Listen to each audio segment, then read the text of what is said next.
Hi there, everybody. My name's Emma Cox. I'm Chief Executive at Endometriosis UK, and welcome to our seminar tonight, which is on endometriosis and fertility. Webinar, I should have said. Welcome to our webinar. I'm delighted and we'll be joined shortly by Dr. Chiara Achilli, who's a consultant gynaecologist, and by Daphne Chong, who's a specialist registrar, both specialising in reproductive medicine at Liverpool Women's Health Hospital.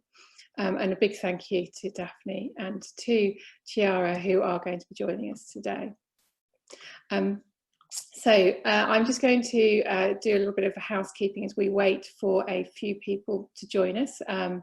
It's really good of you all to be here on a Friday evening. We do appreciate that. And timing, we were delighted that Daphne and Chiara could speak to us, but Friday evening was the best time for them, and I'm sure you'll understand just how busy staff in the NHS have been, so it's really great that they could fit us in. As I say, I'll just be a couple of minutes till while we let everyone join in. Just to go through a few things. So firstly, a big thank you to Liverpool Women's Hospital for being our expert speakers this evening. We have had a lot of questions in advance, and a big thank you for those. They've all been passed to Chiara and Daphne, and they will answer a lot of those as they're part of their presentation. And we'll be asking others we can look at afterwards. We aren't going to be able to cover everything tonight. We will do our best, but just so you know that all the questions you ask will be recorded, and we can take a recording, and so if there's a lot that needs answering, we can follow that up afterwards. If you do have questions that you'd like to ask Daphne or Chiara, if you look in the Zoom function at the bottom, I think it's at the bottom, it is on my screen, it will depend on what you're using. There is a Q&A function. We're not using the chat tonight, we're using the Q&A function. And if you open that, you'll be able to ask questions, and myself, Daphne and Chiara will be able to see those. Just to let you know that we will do our best to answer questions, but just to remind people that questions, we can't ask any very specific personal questions about your personal specific medical situation, obviously, because it's a webinar. So please do keep questions as general as possible. And also to let you know that questions will be answered after Daphne and Chiara have been through their presentation. So if you put questions up right at the beginning, they will be looked at, but we won't be answering them straight away, if that makes sense, I hope. So, as I say, my name's Emma, Chief Executive of Endometriosis UK. Big thank you for joining us, and a massive thank you to Daphne and Chiara from Liverpool Women's Hospital, who, if you'd like to join us, Daphne and Chiara, that would be great. Who will be just joining? There we go. Still at work, I see. Hello, good evening. Good evening to everybody. Greetings from Liverpool. This is your Friday night entertainment now. Thank you, Emma, for your introduction. Yeah. I will leave it with you. I will go away now and leave you with your presentation. Thank you. Thank you. Thank you. So I will share the screen.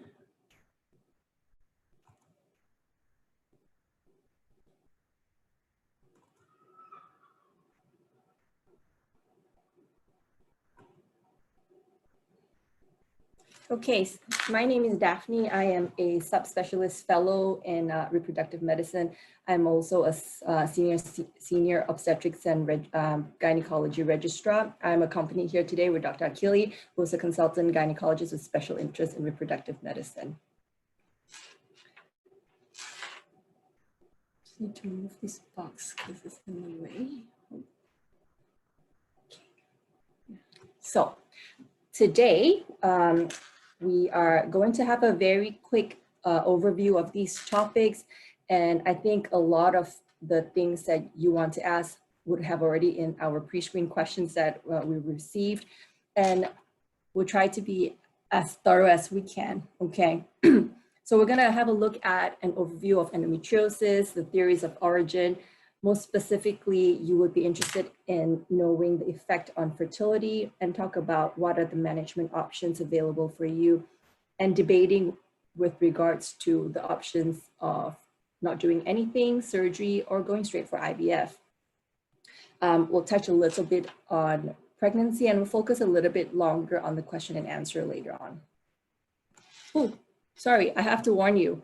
There will be pictures coming up, so if you're a bit squeamish, we've got around 5, maybe 4 or 5 slides that's got pictures, okay? So the one coming up has got pictures in. So what is endometriosis? I'm sorry, our screen is a little bit locked. Okay, that should be all right. So endometriosis is an inflammatory condition characterized by presence of tissue that resembles endometrium outside of where it's supposed to be, okay? So you can see that it can affect many of the pelvic organs and sometimes outside of the pelvis.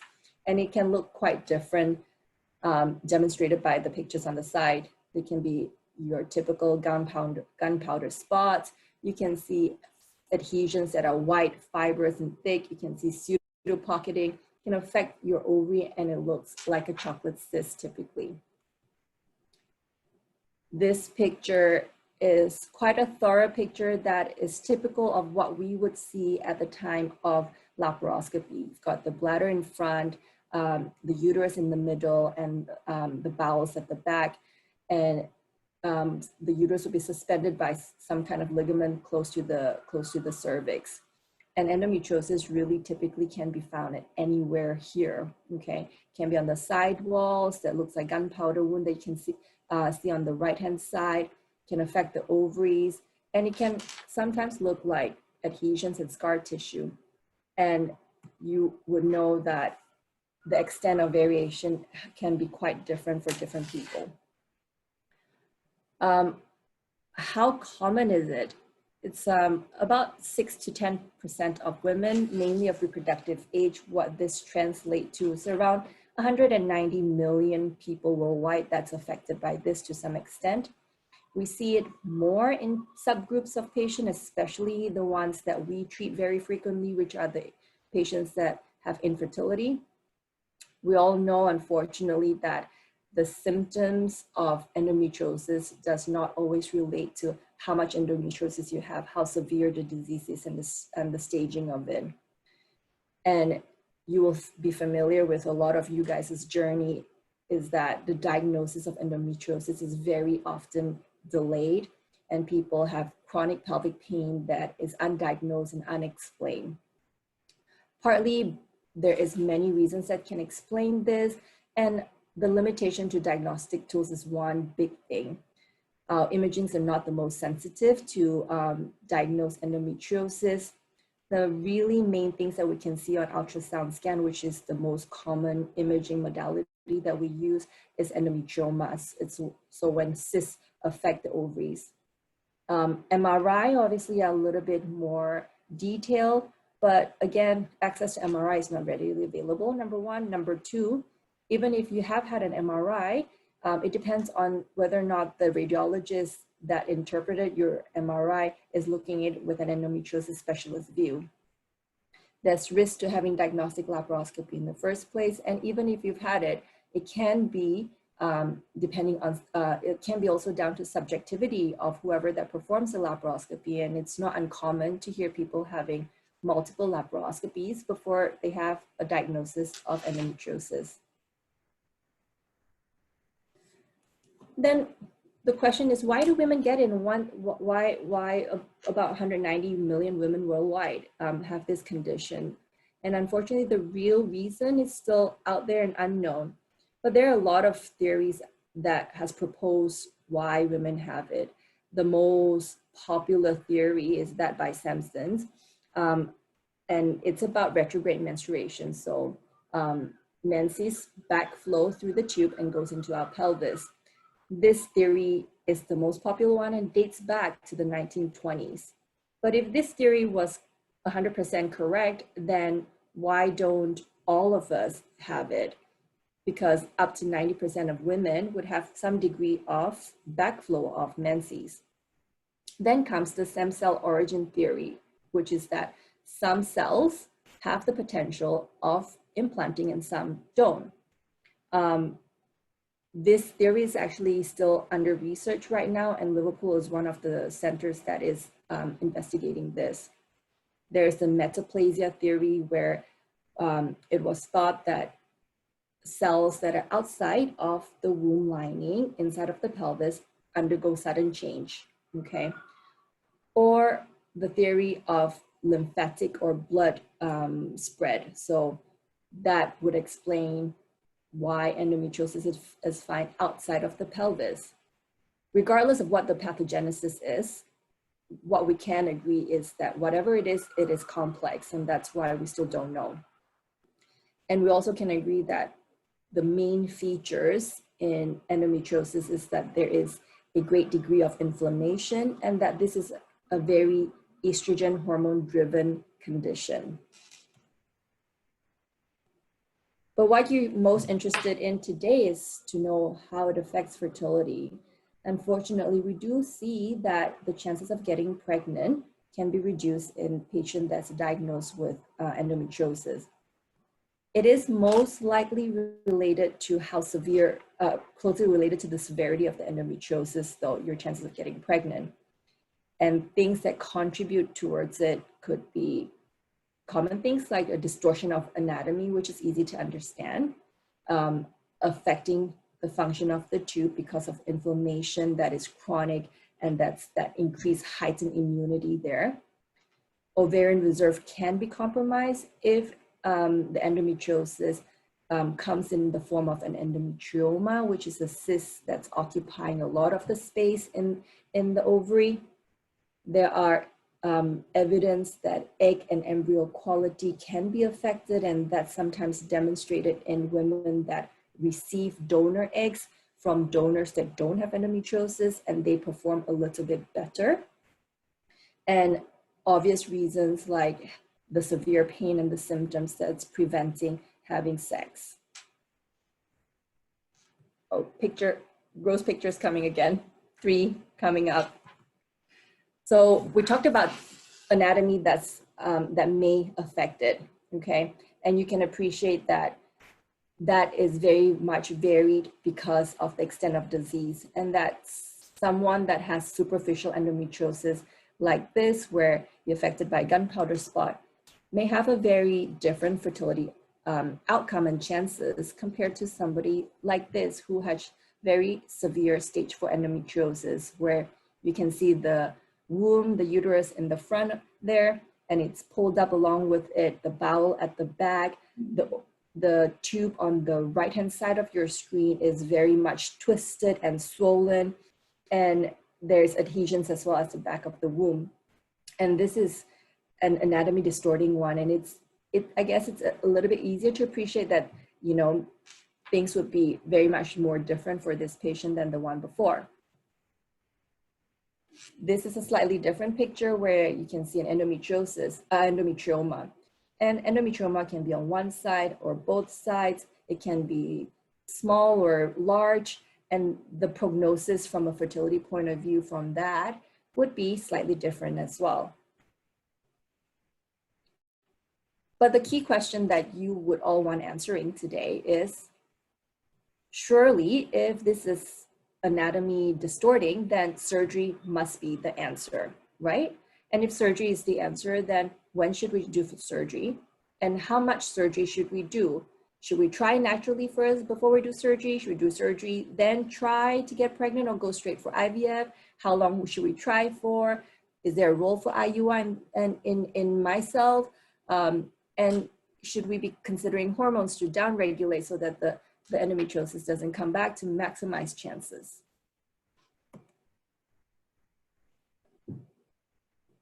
The answer is there's not one size that would fit everybody. This is a very busy slide, and we'll spend a little bit more time on this slide because I think that most fertility specialists look at counseling based on this kind of key features. And one of the very important key feature is what is your fertility prognostic factor? And that is unfortunately very much driven by what the female age is and what her ovarian reserve is. It is also driven by whether or not there's any other infertility factors. So is this a single woman that's considering fertility treatment? Is she thinking of egg freezing or embryo freezing? Is she trying to preserve her fertility, or she's already ready to start a family? Is there a male factor along with all this? That helps guide us a little bit more on what we would think as first-line treatment. Other things to think about: have you had treatments before? Where did you have your treatment? Was there a ceiling of treatment that has been achieved, most likely surgically? Has there been multiple surgeries that have been done on your ovaries because you have recurring endometriomas? And what is the service structure? Is it easy for you to access surgeries? There are long waiting lists. Are you in a regional center? Are you known to the BSGE surgical team already? How extensive is your disease? Is there concurrent tubal disease, which maybe make your fertility specialist more likely to advise going for surgical treatment before starting IVF, because it may increase your chances? Is the extent of your endometriosis a little bit more anatomy distorting, and therefore trying naturally stands a very low chance? The last two category is the sort of categories that sometimes clinicians don't think so much. And I think what your wishes are, and we're here to try and achieve joint decision making. And how is this affecting you, particularly your mental health? And you're the one that have to live with the symptoms and going to work and having the stamina to keep going and trying for a baby. Lastly, with regards to fertility treatment, this is very much different across the country with regards to NHS funded treatment, okay? And it's not a bad idea to have an idea of what your local criteria is. I've put down there single woman or same-sex relationship, and we're seeing more and more of this population of patient coming through for treatment or considering fertility preservation. And we'll talk about that a little bit more in our Q&A, I think. But no matter how extensive the disease is, there is some degree of guidance, and the guidance are based on evidence. The commonest guidance that's available out there, so it's coming to be a little bit dated now, and the common ones are ESHRE, which is the European Society of Human Reproduction and Embryology. That's in 2013. The NICE guidance has some evidence-based information both on endometriosis itself and also fertility. And it talks a little bit more about the funding and things like that. The Royal College of Obstetrics and Gynaecology has released a scientific paper, and this is quite new, but this one is purely discussing on the effect of endometrioma. As fertility specialists, we have these conversations quite a lot, and we have to stress that age is a very strong fertility prognostic factor, which I'm sure it doesn't come as a surprise. And this chart demonstrates that. And you can see on your left-hand side of the screen is your chances of getting pregnant per month. And you can see that, up to age 30, it's quite a minimal change in terms of the decline. After 30, a little bit more steep. And after 35, 37, the graph goes down and the curve goes down a lot steeper. Not only that, we also know that trying to get pregnant takes time. If we look at the group that is much more fertile with a monthly chance of 30%, you'll see that out of 100%, maybe a little bit more than half the group will take 3-4 months to get pregnant. Obviously, those numbers go down, but the reassuring thing to know is that given time, there is success as well, even if your monthly chance is low. So when it comes to discussing fertility and endometriosis, it is a very fine balancing act. It's trying to control the disease and the symptoms and trying to preserve fertility potential or maximize fertility potential. If we talk about surgery versus no surgery, surgery obviously carries the risk of any surgical complication, and that is again varied because that varies from a diagnostic laparoscopy to an operative laparoscopy where it's stage 1 to endometriosis and it's excision and ablation where we're burning away some of the gunpowder spots, to stage 4 disease where we potentially be looking at bowel surgery, ureteric surgery, and that carries a risk of potentially ending up with a stoma or losing the ovary altogether, depending on how involved those organs are. Surgery has its inherent recovery time. It doesn't guarantee that symptoms will go away altogether. It doesn't guarantee that symptoms won't come back and adhesions doesn't form. Other things to consider is that if we are operating on the ovary, because the ovary is either involved in a lot of adhesion or the ovary is involved with having an endometrioma, then there is a chance that we can be taking healthy tissue away or the whole ovary away, thereby reducing your ovarian reserve. And above it all, surgery has wait lists, recovery time, and it might delay ultimately the treatment that you need, which is assisted fertility in the form of IVF. The benefit of surgery, the obvious thing is that there may be improvement in your symptoms.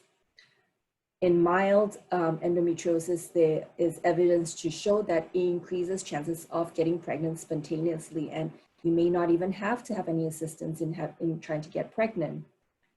And if the ovary is involved with an endometrioma, then having surgery might make it easier for us to get to the healthy tissue if the endometrioma is out of the way. So the treatment consideration, in essence, should consist of very individualized treatment based on your condition and the extent of your disease, very thorough counseling involving your fertility specialist and your endometriosis specialist, and coming to a joint decision-making. But if we have to name a few usual indications that we will say, most likely surgery first, are these few things. Symptoms is very severe, and we're doing surgery to try and get relief from that. You have tubal involvement in your endometriosis, and more specifically, the tube is swollen with a condition called hydrosalpinx. The endometrioma is quite large, and getting and accessing the ovaries to get to the healthy follicles is difficult, and having surgery would actually maximize the chances of your fertility treatment working better. So there's some general rule of thumbs in addition to what we've discussed. So if there is an accidental finding of an endometrioma that you don't have symptoms from, you have a regular cycle and you're ovulating, then the general rule of thumb is that if you've got a pretty good ovarian reserve, then to try naturally first. If you have mild endometriosis stage 1 or 2 ASRM, great, then there is merit in performing operative laparoscopy when we excise or burn away the endometriosis, because it can improve spontaneous pregnancy rate. Now, this is on a background that we've got understanding that the ovarian reserve is pretty normal to begin with. In patients that have more advanced endometriosis, you can consider the above, but it is more of a fine balance in this group of patients. If we made a decision to operate on an endometrioma, then it is better to remove the endometrioma, including its wall and its capsule altogether, rather than just drain it, because this would reduce the risk of it coming back. However, the more aggressive we are, the more likely we are to take away healthy tissue. So you need to know that there is risk of reducing your ovarian reserve if we go down this route. And I put down here that if you ended up having surgery and you are trying to conceive, then try close to after having your surgery to reduce the chances of more surgical adhesions coming back, and your chances most likely will be highest after that, immediately after surgery. So this is the usual treatment algorithm and flow chart to have a think about. If you're thinking about getting pregnant and you've got endometriosis, then it's worthwhile doing a test to see where you are in terms of your ovarian reserve. If the ovarian reserve is compromised, then have a low threshold considering having help and assistance to get pregnant with IVF if you have already tried. Then we're looking for other reasons where you may need IVF already anyway, which are if the semen analysis is not right because of male factor, if there's tubal factor, then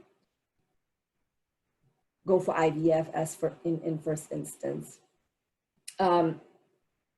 If you're very symptomatic, and we've talked about that just now, they've got a lot of pain, there's hydrosalpingo, so their tubes are swollen, and the endometrioma is really big, then considering surgical intervention. If we're having surgery, then try to get pregnant during that time, provided that the ovarian reserve is all right. Otherwise, low threshold getting referred for IVF treatment.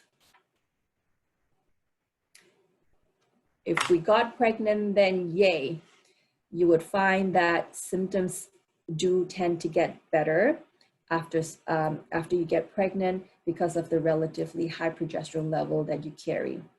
If you do still have an endometrioma, there's still a very small risk that the endometrioma can rupture. I've seen that only once in the last 10 years, so it's not very common.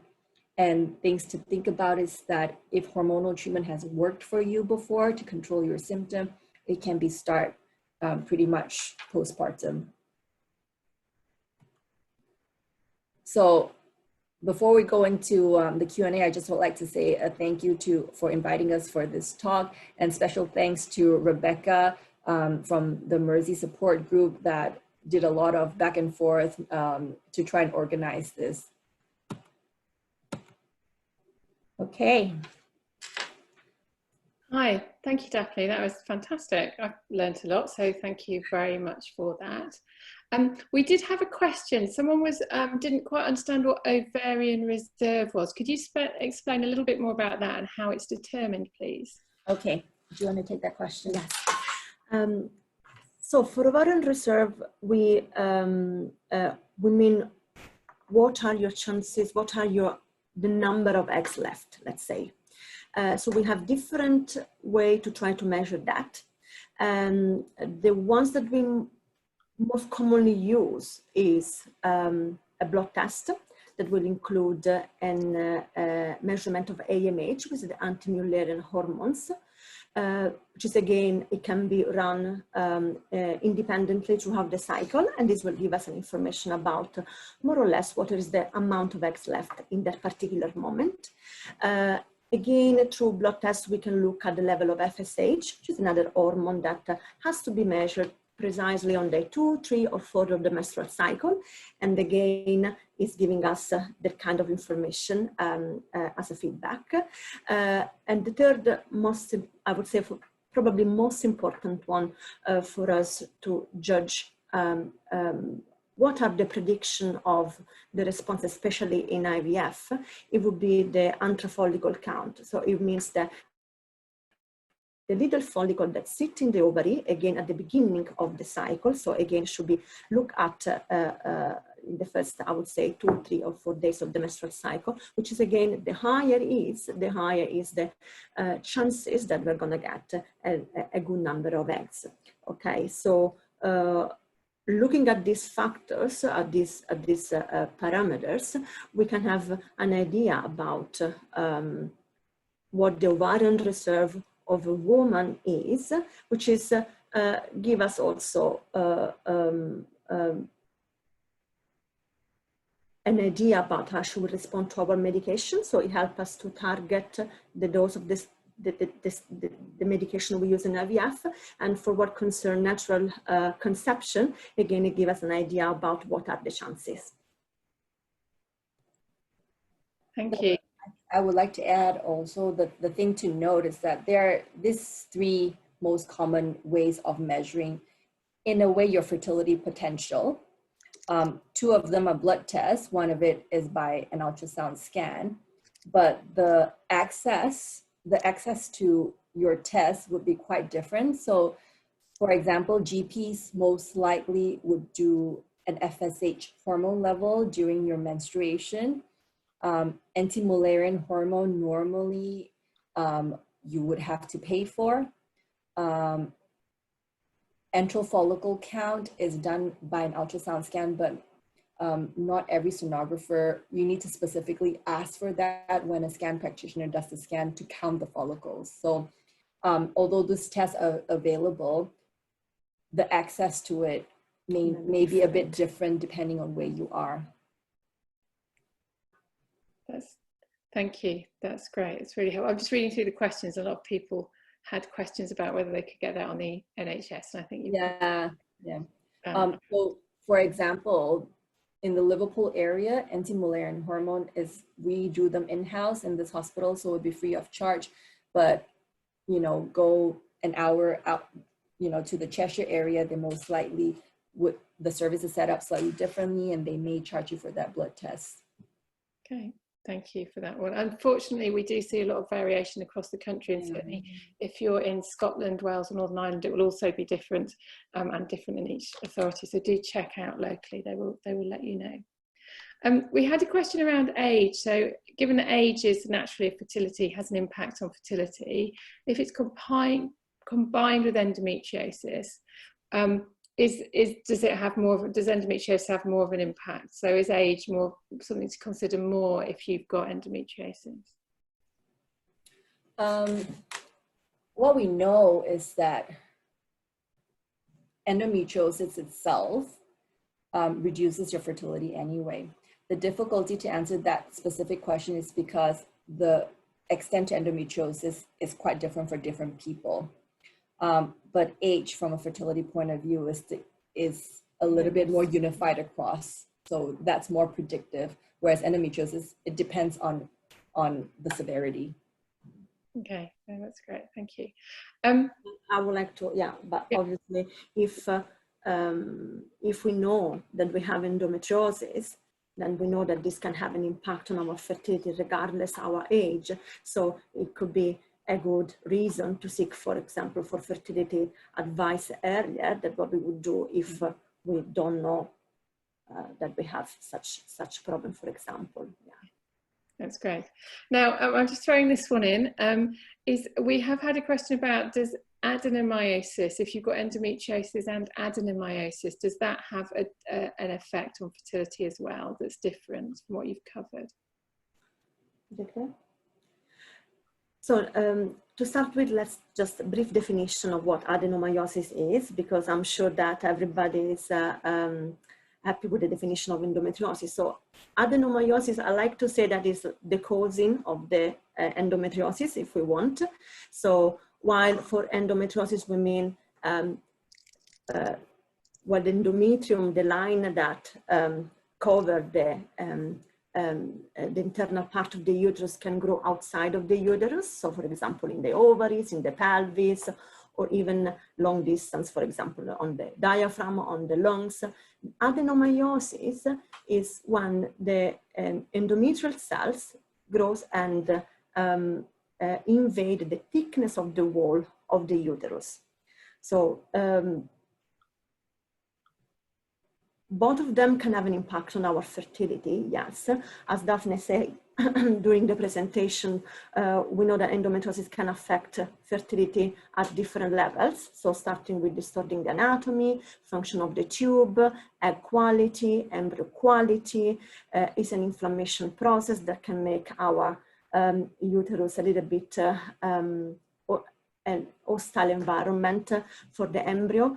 Adenomyosis can play a role, especially I would say, in implantation. So can make the implantation of the embryo a little bit more difficult, and it associates with particularly heavy periods as well. Even though they come from the same origin, they have a different mechanism for which they can affect fertility. Typically, we find when we scan patients with adenomyosis, the womb lining junction to the muscle is not always very clear cut. And that's one of the typical findings when we do a scan, which makes you think whether or not that contributes to the implantation and the womb lining. Unfortunately, it's quite a difficult diagnosis. It's a difficult diagnosis to make. Adenomyosis, there are scan features that can be suggestive of it, but unfortunately, the only way to say for sure this is adenomyosis is performing an hysterectomy and performing a histological sample. That's why it's a retrospective diagnosis. Yeah, and that's why we don't really know how common it is. Probably much more common than we think. Yeah.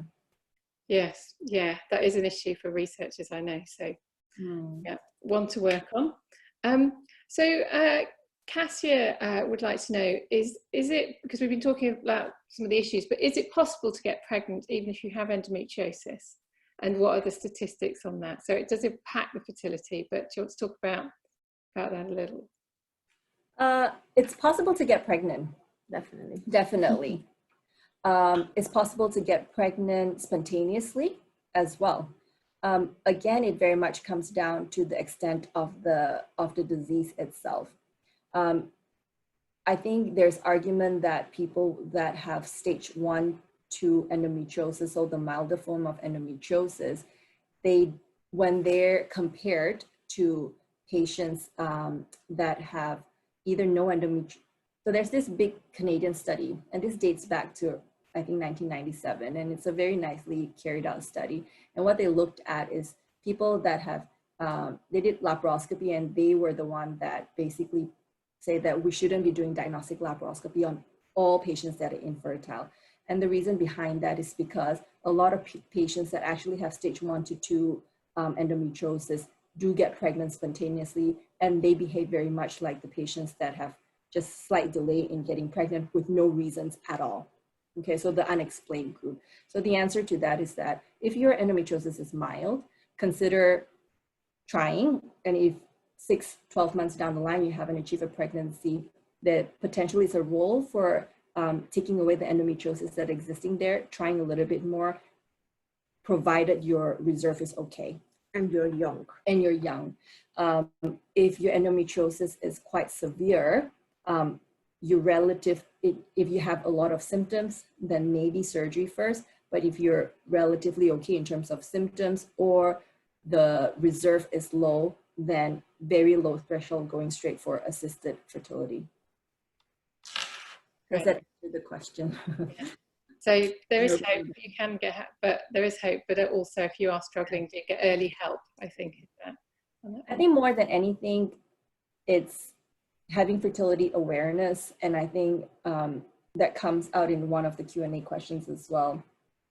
And case in point is you are asking about ovarian reserve, and having those baseline work done already at this point helps. So you have an idea of where you stand, and not be a bit further down the line 2 surgeries later and actually is surprised by the fact that your reserve is compromised.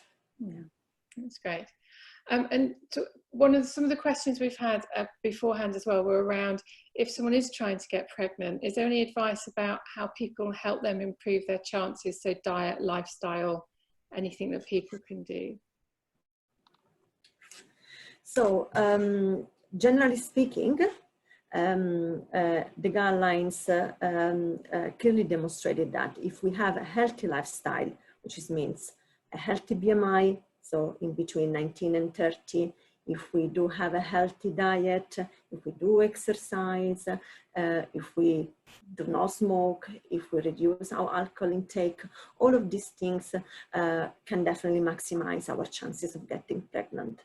Obviously, when we talk about endometriosis, Sometimes this cannot be enough. Sometimes I do face patients that come to me and say, doctor, I have a really healthy diet. What I can do to do more? What I can do to improve my ovarian reserve? It is difficult because for how much we try, there are things that unfortunately we cannot modify just changing our behavior. There are things that are linked with genetic, there are things that are linked to with comorbidities like endometriosis, which is obviously makes our effort, unfortunately, sometimes not enough, and that's why we come into place to help when we can just adjust with our lifestyle. We get a lot of questions about nutritional supplements, and unfortunately right now there's not one that's proven to help.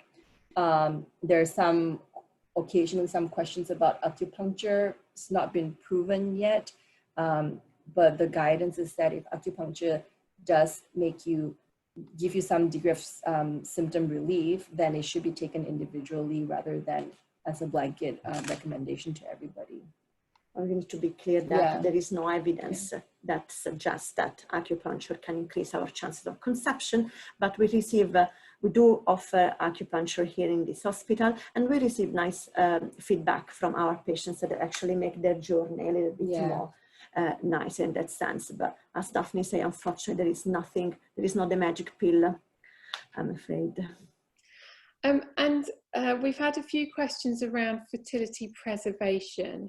So maybe we can start with around is if people are considering egg freezing because they've been told they might have issues, is there sort of an age frame when that's a good idea? When's that good to happen, or does it become an age when it's not worth doing that?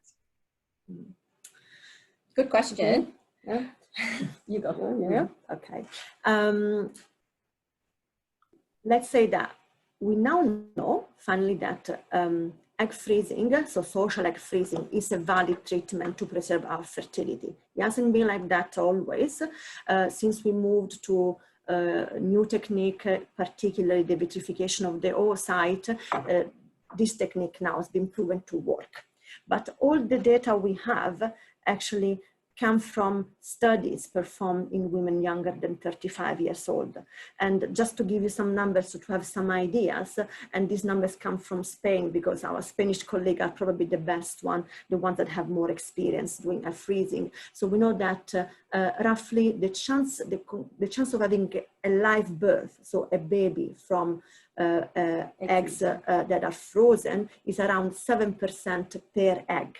So they say if you really want to have a strong chance of having a baby, you should freeze around 15 to 20 eggs to have a chance of having one baby, okay?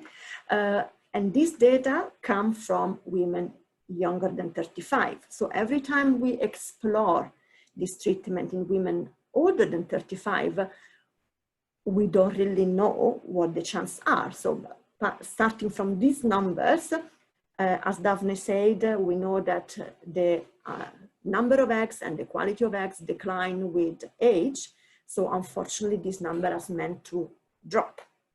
So there is no, I wouldn't say that there is an age in which is not worth it anymore, because everybody's different and the ovarian reserve plays a major role, because obviously it's different being 38, 40 years old and having a very low AMH, and having the same age and having a higher AMH. Because statistically, if we have a good ovarian reserve, we can collect a good number of eggs, and we may hope to have the 2-3 lucky one that can potentially give a baby in the future. But we know that if the ovarian reserve is compromised and the age is a little bit on the, I would say 38, 40, definitely more than 40, we know that those eggs are aneuploid. When I say aneuploid, that means probably chromosomically damaged. So the chances of conceiving from those eggs, even though we may be able to freeze a good number of eggs, is potentially slim. So I think it has to be an individualized approach depending on these factors. So in which change from woman to woman. Brilliant. Okay, thank you for that one. And we've had some questions around, can endometriosis or adenomyosis impact on maintaining a pregnancy or impact on any aspect of a pregnancy if you are pregnant? So we had this in one of the Q&A questions that got sent to us before today. And more so, I think it's the fertility and achieving to get pregnant. Once you get pregnant, miscarriage is not, I don't think it's proven to be higher in this group of patients. Great, thank you, very clear. Around, there's been a few questions, as you saw before as well, that were submitted, is around IVF and whether the treatments for IVF can affect endometriosis. So just, I know you've touched on that already, but we've got a couple more questions. So do you want to say something briefly on that? Yeah, so in the process of IVF, what usually happens is this. You get an increased dose of hormone that comes in an injectable form that you take on a daily basis for around 10 to 12 days. The idea is that not producing 1 egg per month, we're trying to make all the potential follicles that may have the chance of being ovulated that month to all grow, yeah? In addition to that, you'll have a second injection, and that injections prevent you from producing the egg spontaneously because we want to collect it and bring it to the lab, okay? So there's 2 injections there. Now, all in all, this injection stage, especially the stimulating part to make eggs, lasts for around 10 to 12 days. This is not proven to worsen the endometriosis stage. It's too short a time, number 1. Number 2, the suppression injection, there are 2 types of them. So typically patients with endometriosis would most likely be put on something called GnRH analog, which most of you guys would be quite familiar with because it's used for symptom relief for endometriosis, and it's pretty much the same thing, but it's in a shorter course. Great, thank you. And that leads on to the next question, is if someone's thinking of that they'd like to get try to start to get pregnant in a few months' time, and they're on something like GnRH, or that might be Zoladex or something like that, or if they're on the pill, is it better to come off and give your body a few months to get used to going back to normal, or is it better to try and conceive straight away? Right, so the reason why we would use the pill or the analogs in patients with endometriosis would be for controlling pain, controlling symptoms, and try to prevent the disease from progressing. Obviously, all these medications that disagree with pregnancy, it's not possible to get pregnant when we are on this medication. So obviously, if we have to try for a baby, especially if we are going to try for the first time, there is no other way than stopping this medication. Obviously, stopping the medication will mean that all these symptoms will come back and potentially the disease will progress. So the idea is to stop the medication and try for a pregnancy immediately, as soon as possible, as soon as the period come back. And again, this can vary from person to person. If the aim is to try to achieve a pregnancy spontaneously. If we already know that for other reasons we are meant to go through IVF, let's say, for example, because we know that our tubes are blocked, or because we know that our partner semen analysis is not good enough for spontaneous conception, therefore we had to go for IVF anyway, then there is no need to stop this medication beforehand. So we can move forward directly from our pill or from our Zoladex or analogs downregulation directly into the IVF medication. In fact, there are studies that prove that having 3 months downregulation before IVF can actually increase the chances of success in terms of number of eggs collected and quality of eggs as well. I think there's this myth out there that I have to have a break to get my body back to normal. And from time to time, patients are actually more fertile than they think they are.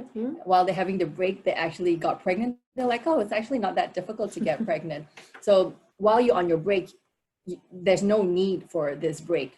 The break you can start to try already. Or if you know that you will need IVF anyway, then don't have the break, because having the break means that you'll most likely get symptoms back. So go straight from having your endometriosis medication straight to IVF. Great, thank you. Sorry, I've just accidentally moved my pictures. Here we go. Sorry, excuse me a moment. We've had a question around diagnosis. There's a few questions that came in as well beforehand around several people being told that pregnancy would help their endometriosis. I think we all know that unfortunately there is no cure for endometriosis, and pregnancy is not a cure for endometriosis. Not a cure. But do you have any comments on that when people have been told that they should get pregnant to help their endometriosis? That's right. It's definitely not a cure. Unfortunately, we know that endometriosis is a chronic disease. But it's also true that, as we know, one of the medications that we most commonly use to actually treat the symptoms and prevent the progression of the disease is actually progestogens. And pregnancy is a condition for which our inner level of progesterone are very, very, very, very high. And that's why during pregnancy, the symptoms of endometriosis seems to get much better. Unfortunately, after the pregnancy ends, after the delivery, and our body come back to normality and our internal system start working again, then everything unfortunately come back as it was before the pregnancy. But yes, definitely much better during pregnancy, yeah. Yeah, so it might be better during pregnancy, but it will still be the same after, or could be worse as well. Thank you. Well, we've had a question around, do you have any recommendations of what to do when sex is too painful to try and conceive? Now, we did a seminar recently where we had a pelvic physio on who did touch on this, but I don't know if Daphne or Chiara, you've got any suggestions about that? I think it depends on whether or not it's superficial or deep. Physio help, position sometimes help, depending on where the endometriosis affects that particular person. Something else to consider from a fertility point of view is that if sex is too difficult, but you're not quite there with wanting IVF yet, the somewhere in between is considering potentially IUI is an option. And IUI, it is intrauterine insemination. So we can do this with patients having natural cycle where we know that they're releasing eggs, their tubes are not affected by endometriosis. So the problem is sperm getting to the egg to get the eggs fertilized. So what we can do is actually wash the sperm down and concentrate it and place it into the womb. And what that involves is a speculum examination and a very tiny catheter tube, almost the width of the inside of your pen, that goes into the womb. And we do them time with certain time of the month, basically around ovulation time. So that is an option. The problem with that option is that funding on the NHS is variable across the country. Some areas, some CCGs would say, based on the fact that you've got severe endometriosis, we've got a medical reason, then they will fund it. Some CCGs will not. Yeah, if I can add something, if the sexual intercourse are particularly painful and our idea is to maximize our fertility chances, obviously it would be useful to target the sexual intercourse with our ovulation. So if it's enjoyable, sex can be done every day, every time, before ovulation, after ovulation, but for fertility purposes, especially if we know that the sex unfortunately is painful, then our suggestion would be to monitor the ovulation with the ovulation kit and try to target the sexual intercourse the day of the, we say the smiley face, when the LH rise, so the day before the ovulation and the day after. So this is maximizing our chances to get pregnant. And the last thing is considering potentially surgical option, depending on, again, difficult to say because it depends on how extensive the endometriosis is, but this may be an indication to consider. Thank you. And we've had, I know we've touched on this before, but we've had somebody is concerned about their fertility. They've had a diagnosis of endometriosis. They don't want to have a baby yet, but they're concerned and it's causing anxiety. Can they get their sort of fertility checked even if they're not trying to have? How would they go about that one then? So you can either have it done through your GP or get it done through a fertility clinic. So typically in this area, patients would go to their GP. Some GPs would perform a baseline hormonal test called FSH during the patient's period, so day 2 to day 4 of her cycle. And that gives you a surrogate idea of what the fertility potential is.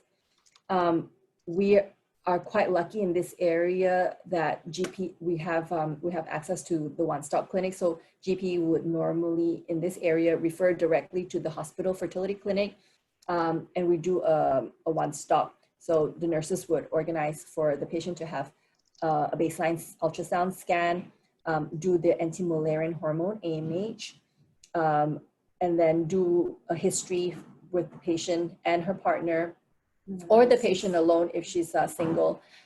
If she's got a partner, do a semen analysis to find whether or not there's other factors contributing towards fertility difficulty.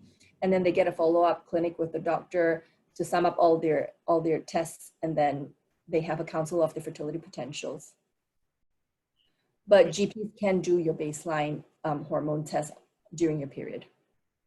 Yeah, and when you have an idea about where you're standing, it may be more easy to take a decision. So maybe if you are in a stable relationship, or if you are ready to become a mom, even if you're not in a relationship, then it may be a push to start a family if you realize that your fertility potential, if your ovarian reserve is actually not so bright as you thought it was.